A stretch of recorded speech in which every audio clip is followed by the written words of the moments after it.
Hey guys, welcome to my channel. Today I'll be showing you how I turn these old rusty crusty floors and revamp them into these more modernized floors for less than $100. So if you are interested, please stay tuned. My floors were probably redone in our kitchen around the 70s when there was a remodel, but our house was originally built in the early 1920s.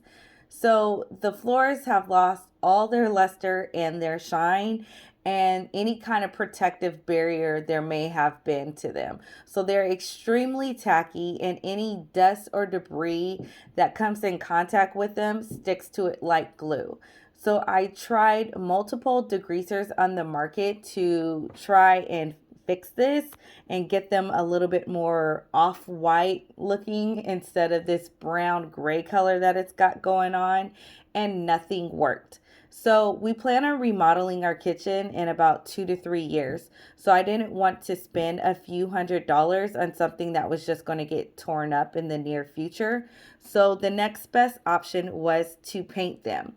And I am actually saving myself some money because I painted my kitchen cabinets earlier. If you have not checked out that video, please feel free to go ahead and do so. I'll have that linked up above and down below. But I'm saving myself some money because I'm using the same primer that I used to prime my kitchen cabinets, and that is by the Bear brand, and I'll have their information linked down below.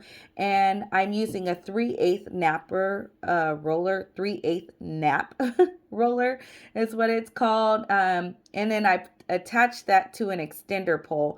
And so I did 2 coats of the primer paint, and the second coat, I really made sure to try and go in one direction to try prevent any markings on the floor and get a nice smooth surface.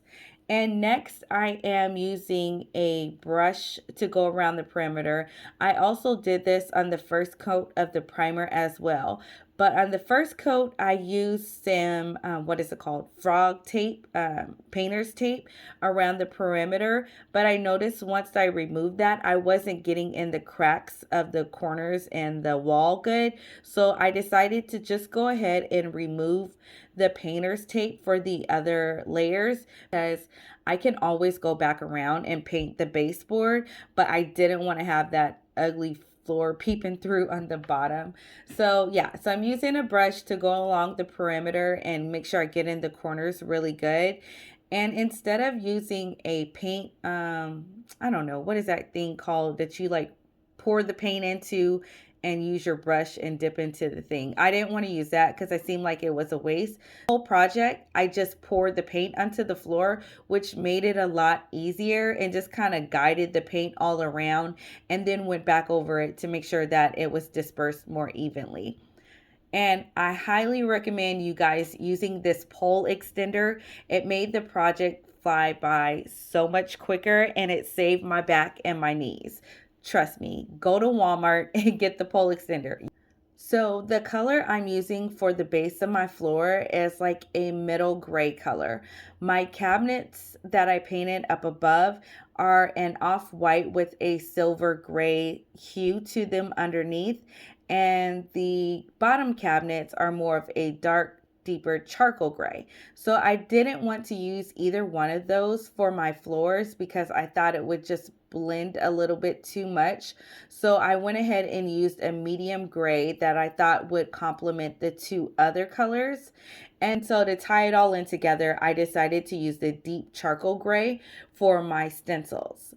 So painting the floor with the primer and the base layer of the paint was a breeze. I did 4 coats total, 2 coats of the primer and 2 coats of the base. Where things got a little tricky is the stenciling. So I could have easily left the floor like this, but I thought it looked just a little flat and dull, and I wanted to try to add some dimension to it. So I just went to Michael's and Joann's to see what stencils they had that I would think would go with our decor and wouldn't be too complicated for me to follow the design and correct if I made any errors along the way. So I'll link the stencil I used on my floors down below.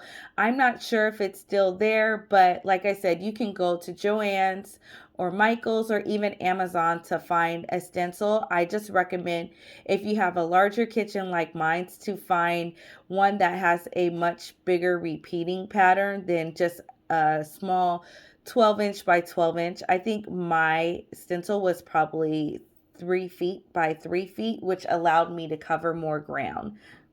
The stenciling process took me about a full day to do, but once I got in the groove of things, it kind of picked up and went along easier.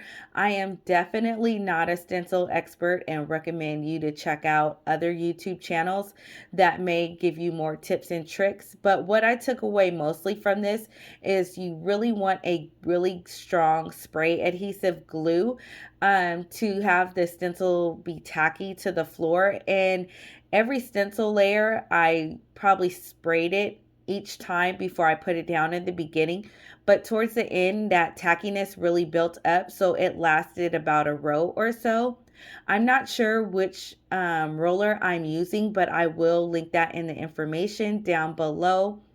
Then also I used a dry Swiffer sweeper before I stenciled each area to make sure I was getting any lint away from it, to make sure that it didn't mess up my design. Definitely recommend doing the stenciling, but make sure you have enough time to try and get that done in one day, because the more tackiness you have on the back of the layer, the better the process will be.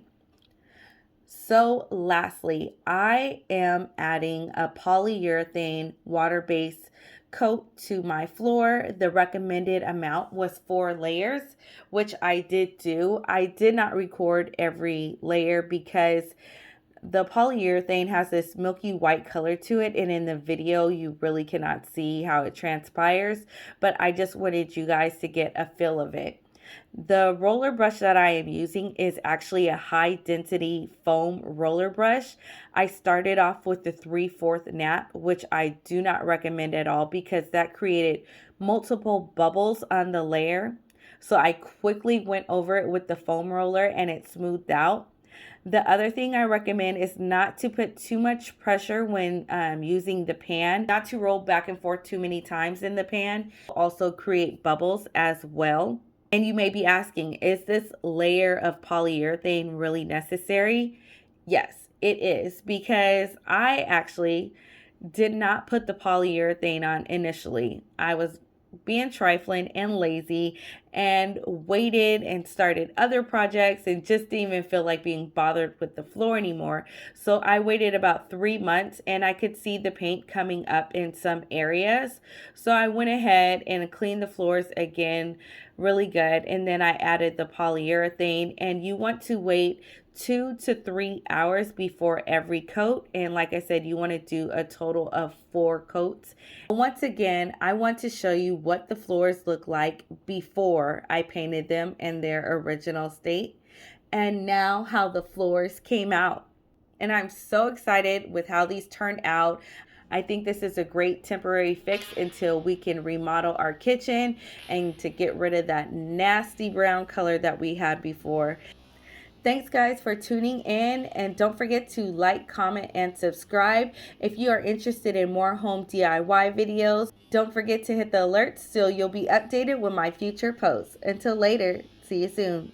Bye.